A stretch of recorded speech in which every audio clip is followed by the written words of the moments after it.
Hello everyone, welcome to Homeland Academy. मेरा नाम शैवाल रॉय है और मैं आपको आज से बायो पढ़ाऊंगा। सबसे पहले क्लास 11 से हम स्टार्ट कर रहे हैं। चैप्टर लिए हैं breathing and exchange of gases. इसके अंदर टॉपिक्स जो है हम कुछ इस प्रकार कवर करेंगे। सबसे पहले आप जब चैप्टर ओपन करोगे तो आपको एक पैराग्राफ मिलेगा जिसमें आपको बताया गया है कि ब्रीदिंग क्या है और रेस्पिरेशन क्या है। हम यहाँ पर सबसे पहले ब्रीदिंग और रेस्पिरेशन से स्टार्ट करते हैं। ब्रीदिंग इज जस्ट नॉर्मली क्या है, exchange of O2 from atmosphere और CO2 प्रोड्यूस बाय सेल। मतलब जो हम सांस लेते हैं ऑक्सीजन के फॉर्म में और जो सांस छोड़ते हैं CO2 के फॉर्म में। हमारे एनसीईआरटी में ब्रीदिंग और रेस्पिरेशन को स्टार्टिंग में ही बोल दिया है commonly breathing, commonly called respiration.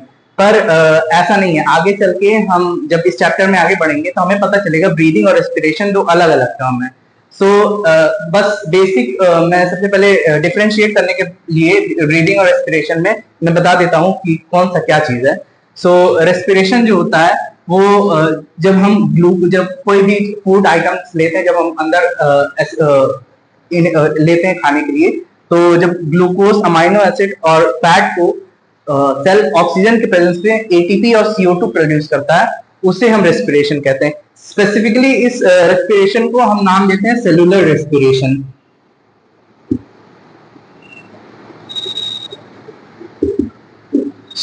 Just ये ओवरव्यू हो गया कि ब्रीदिंग और रेस्पिरेशन क्या चीज है। फिर अब हम अगले टॉपिक्स पे आते हैं जो कि है respiratory system in other organism. उस टॉपिक्स में हम पढ़ेंगे कि कैसे अलग अलग जानवर या फिर जो इवॉल्व हुए हैं वो कैसे रिस्पायर करते हैं और कौन सा मैकेनिज्म यूज करते हैं ब्रीदिंग के लिए। जैसे हम लोग ह्यूमन हैं तो हम लोग लंग्स यूज करते हैं, पानी में रहने वाली मछली गिल्स यूज करती है। तो वो इस टॉपिक पे है। तो इस रेस्पिरेटरी सिस्टम को डिवाइड किया गया है किस बेसिस पे कि हैबिटेट के बेसिस पे और लेवल ऑफ ऑर्गेनाइजेशन के बेसिस पे, कि कोई जानवर कहाँ पे है वो हैबिटेट, और लेवल ऑर्गेनाइजेशन कि किस फाइलम पे बिलोंग करता है। ये अगर आपने पढ़ा होगा तो एनिमल किंगडम आपने अगर चैप्टर पढ़ा होगा तो आपको पता होगा लेवल ऑफ ऑर्गेनाइजेशन, ये वरना हम आगे पढ़ लेंगे। तो सबसे पहले स्पंजस, सिलेंट्रेट, फ्लैटवॉर्म्स जो होते हैं वो अपने जस्ट बॉडी सरफेस से सिंपल डिफ्यूजन के थ्रू एक्सचेंज करते हैं गैसेस का। और अर्थवॉर्म जो है मॉइस्ट क्यूटिकल, जो जस्ट ये भी अपने बॉडी सरफेस पे इनका कोई क्यूटिकल का लेयर होता है जो अभी आप जस्ट जान लीजिए, वो उनके थ्रू रिस्पायर करते हैं। और इस प्रोसेस को इनमें बोलते हैं क्यूटेनियस रेस्पिरेशन। और फिर हम आगे बढ़ेंगे जैसे कि एक्वाटिक ऑर्थोपोड, मोलस्क और फिश में देखेंगे वो गिल्स के थ्रू रिस्पायर करते हैं। इनमें बोलते हैं इस रेस्पिरेशन ब्रैंकियल रेस्पिरेशन। और फिर हम और आगे बढ़ेंगे जब देखेंगे रेप्टाइल, बर्ड्स और मैमल ये लंग्स का यूज करते हैं, इसको बोलते हैं पल्मोनरी रेस्पिरेशन। और यहाँ पे एम्फीबियन दो तरह से रिस्पायर कर सकते हैं, एक तो लंग से और एक मॉइस्ट स्किन से। अब हम इसके आगे का टॉपिक्स पढ़ने वाले हैं। अब हम अपने दूसरे टॉपिक पे आ गए जिसका नाम है ह्यूमन रेस्पिरेटरी सिस्टम। अब हम अपने बारे में पढ़ेंगे कि कैसे हम रिस्पायर करते हैं, क्या क्या प्रोसेस, क्या क्या चीज लगता है जो हमारे लंग्स में होता है वो देखेंगे।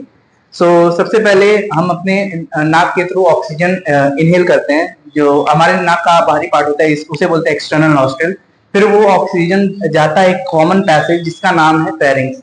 कॉमन पैसेज इसलिए कह रहे हैं क्योंकि जो नोज और माउथ से कनेक्टेड है वो एक खुलता है फेरिंग्स में, तो उसे कॉमन पैसेज कहते हैं क्योंकि वो फूड और एयर का कॉमन पैसेज, और वो वहां से जाता है फिर लैरिंग्स में, फिर लैरिंग्स से जाता है ट्रैकिया में, और ट्रैकिया में वो फिफ्थ थोरैसिक रीजन पे डिवाइड हो जाता है। जब डिवाइड होता है लंग्स में जाता है तो उसे हम बोलते हैं ब्रोंकाई, इनिशियल ब्रोंकाई। फिर वो फर्दर डिवाइड होकर सेकेंडरी ब्रोंकाई और टर्शरी ब्रोंकाई बनाते हैं, और टर्शरी ब्रोंकाई फर्दर डिवाइड होकर ब्रोंक्यूल्स और टर्मिनल ब्रोंक्यूल्स में डिवाइड हो जाता है। और टर्मिनल ब्रोंक्यूल्स कुछ ऐसे इरेगुलर शेप एल्वियोलाई बनाते हैं जहां से डिफ्यूजन होता है ऑक्सीजन का और CO2 का। तो फिर अब जैसा कि आप देख रहे हैं मैंने यहाँ पे कुछ ऐसे सी शेप के स्ट्रक्चर बनाया है, उसे बोलते हैं कार्टिलेज बोलते हैं। ये जो प्रेजेंट होते हैं वो trachea, primary bronchi, secondary bronchi, tertiary bronchi, primary bronchioles और टर्मिनल ब्रोंक्यूल्स में ही प्रेजेंट होते हैं, और ये इनकम्प्लीट कार्टिलेजिनस रिंग होते हैं। ये इसलिए काम आते हैं क्योंकि जब हम एक्सपायर करते हैं तो हमारे जो थोरैसिक रीजन होता है, पल्मोनरी वॉल्यूम, वो डिक्रीज हो जाता है, और डिक्रीज होने की वजह से जो हमारा लंग्स कोलैप्स ना कर दे, उसको ये बचा के रखता है। अब हम अपने टॉपिक्स में आगे पढ़ेंगे। तो जैसे हमने पढ़ा कि कैसे हम एयर को अंदर लेते हैं, कहाँ से कहाँ तक एयर अंदर जाता है, तो हमने पढ़ा उसमें कि एक्सटर्नल नॉस्ट्रिल, ब्रोंक्यूल्स और एल्वेलाई वगैरह पढ़े।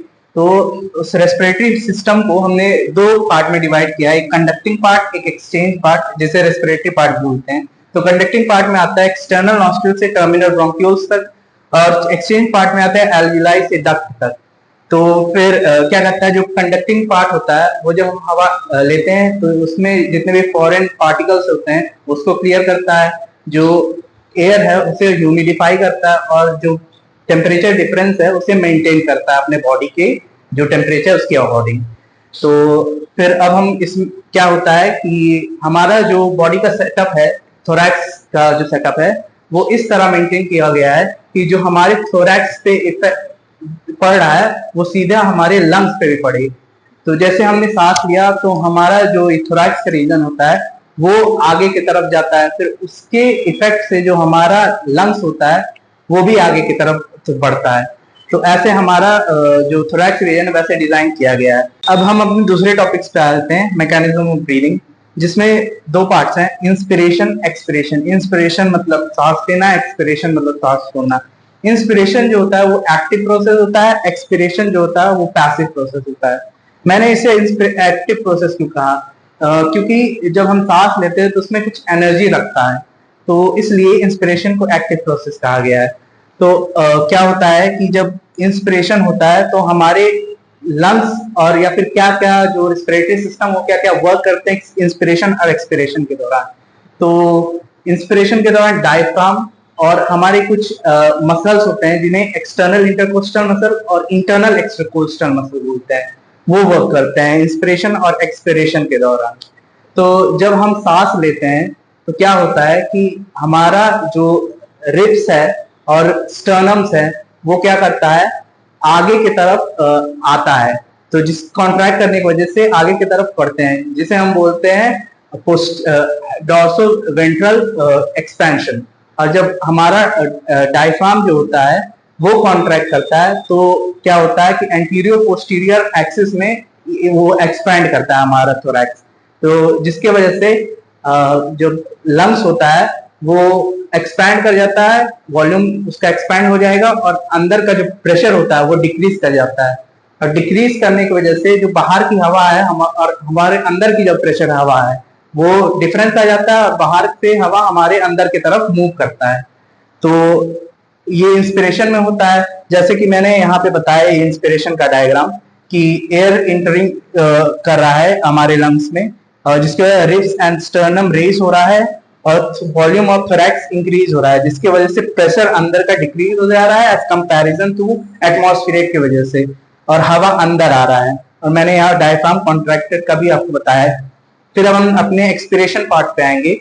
एक्सपिरेशन में क्या होता है, जस्ट इसका अपोजिट कर रहा है। जैसे यहाँ पे डायफ्राम कॉन्ट्रैक्ट कर रहा है, यहाँ पे डायफ्राम रिलैक्स करेगा और नीचे की तरफ आ जाए, कॉन्ट्रैक्ट होता है तो ये हम डायफ्राम ये हमारा इस शेप में रहता है रिलैक्स मोड पे, जब कॉन्ट्रैक्ट करता है तो ये ऐसे हो जाता है।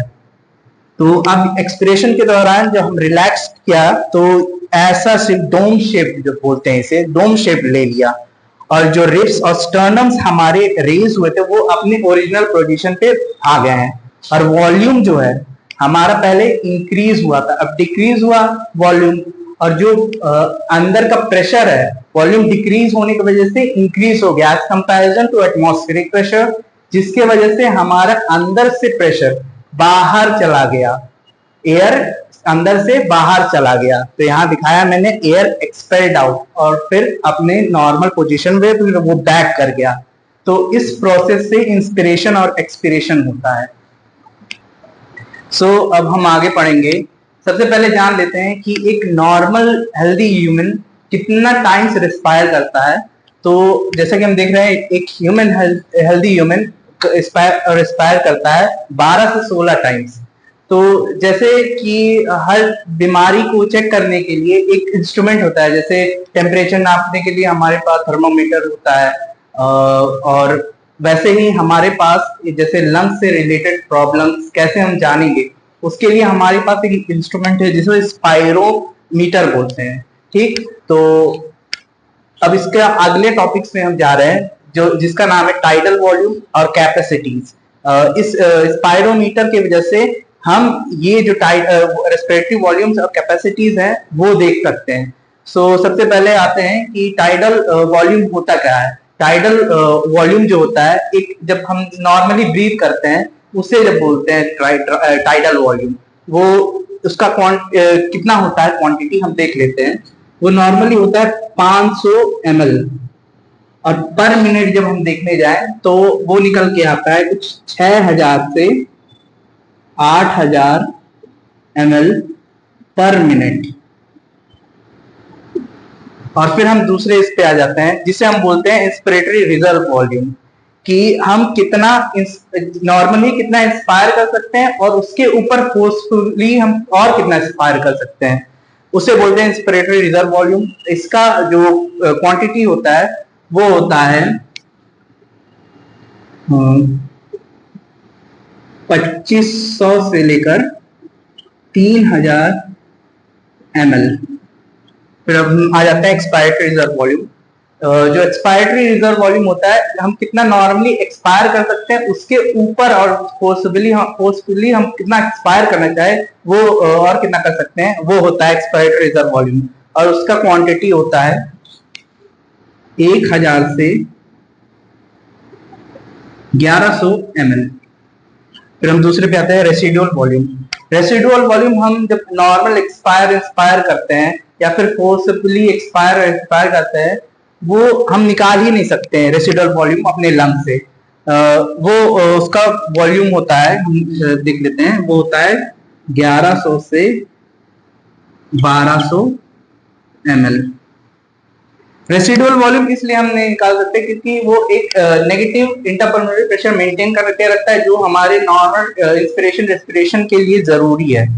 अब हम दूसरे इस पे आ जाते हैं जिसे हम बोलते हैं इंस्पिरेटरी कैपेसिटी। जितना ये भी कैपेसिटीज टर्म है, वो ये वॉल्यूम से मिलकर बना है। एक वॉल्यूम जैसे टाइडल वॉल्यूम या फिर इंस्पिरेटरी रिजर्व वॉल्यूम मिला दिए, या फिर inspiratory reserve volume expiratory reserve volume मिला दिए, तो क्या बनता है वो हम देखते हैं। इंस्पिरेटरी रिजर्व वॉल्यूम जो कि बनता है एक inspiratory reserve volume plus tidal volume से। क्या होता है इंस्पिरेटरी रिजर्व कैपेसिटी? इसमें क्या होता है, हम कितना नॉर्मल इंस्पायर कर ले रहे हैं आफ्टर नॉर्मल एक्सपिरेशन के बाद, उसे बोलते हैं इंस्पिरेटरी कैपेसिटी। और एक्सपिरेटरी कैपेसिटी होता है हम कितना एक्सपायर कर रहे हैं आफ्टर नॉर्मल इंस्पिरेशन के बाद, वो मिलके बना होता है एक्सपिरेटरी रिजर्व वॉल्यूम और टाइडल वॉल्यूम। अब दूसरा हम आ जाते हैं फंक्शनल रेसिडुअल वॉल्यूम, कि कितना हम नॉर्मल अपने अंदर रख सकते हैं आफ्टर नॉर्मल एक्सपिरेशन के बाद, वो मिलके बना होता है एक्सपिरेटरी रिजर्व वॉल्यूम और टाइडल वॉल्यूम। आप ये जो देख रहे हैं ऐड किया हुआ, हम ये सब का यूज करके यहाँ से हम क्वांटिटी भी निकाल सकते हैं। अब हम आ जाते हैं दूसरे इस पे, जिसका नाम है वाइटल कैपेसिटी। वाइटल कैपेसिटी जो होता है कि हम कितना एक्सपायर और इंस्पायर कर ले रहे हैं आफ्टर नॉर्मल ब्रीथिंग, या आफ्टर नॉर्मल एक्सपिरेशन, या आफ्टर नॉर्मल इंस्पिरेशन, वो मिलके बना होता है expiratory reserve volume, inspiratory reserve volume और टाइडल वॉल्यूम से। अब लास्ट में आ जाते हैं जिसका टोटल लंग कैपेसिटी, कि कितना हम मैक्सिमम एयर अपने लंग्स में ले सकते हैं, उसे बोलते हैं। वो मिलके बना होता है expiratory reserve volume, inspiratory reserve volume और टाइडल वॉल्यूम और रेस्पिरेटरी वॉल्यूम से। जब हम ये सब पर कैलकुलेट करेंगे इसका यूज करके, तो हमें पता चल जाएगा कितना कितना वॉल्यूम ml में आता है ये सब कैपेसिटीज का। तो आज के लिए बस इतना ही। अब हम नेक्स्ट टॉपिक अगले दिन से स्टार्ट करेंगे। Thank you.